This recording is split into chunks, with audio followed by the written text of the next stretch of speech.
Out of all of Shooty's episodes, this is probably the one from his first season which I'm not sure what I make of as of yet, partially because it is the only one that didn't meet or exceed my expectations.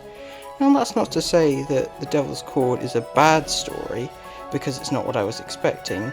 I was hoping for a more fully fledged musical, but to be honest, the whole music being stolen plot makes more sense, especially given how the concept of a musical episode of Doctor Who really didn't sit with a lot of fans, so this does make sense.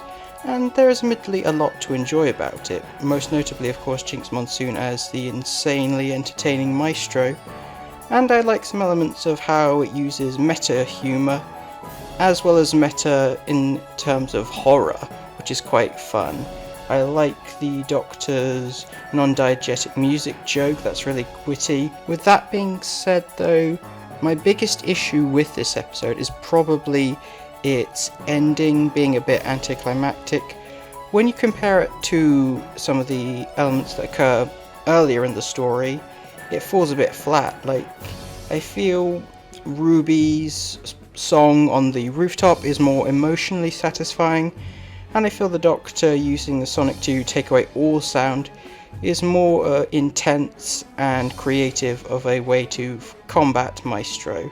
The music battle doesn't quite work, and I do think it was a mistake to sort of awkwardly shoehorn the Beatles in and not giving them a satisfying way to reintegrate them into the story. They kind of disappear after the first act. I'm sure there was a much more seamless way to have Paul and George make the final move.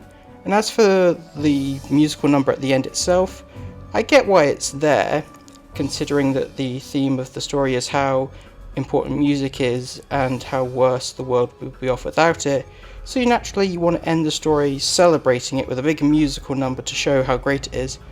But there's always a twist at the end itself is such a weak song in its own right that it really goes against the whole thesis.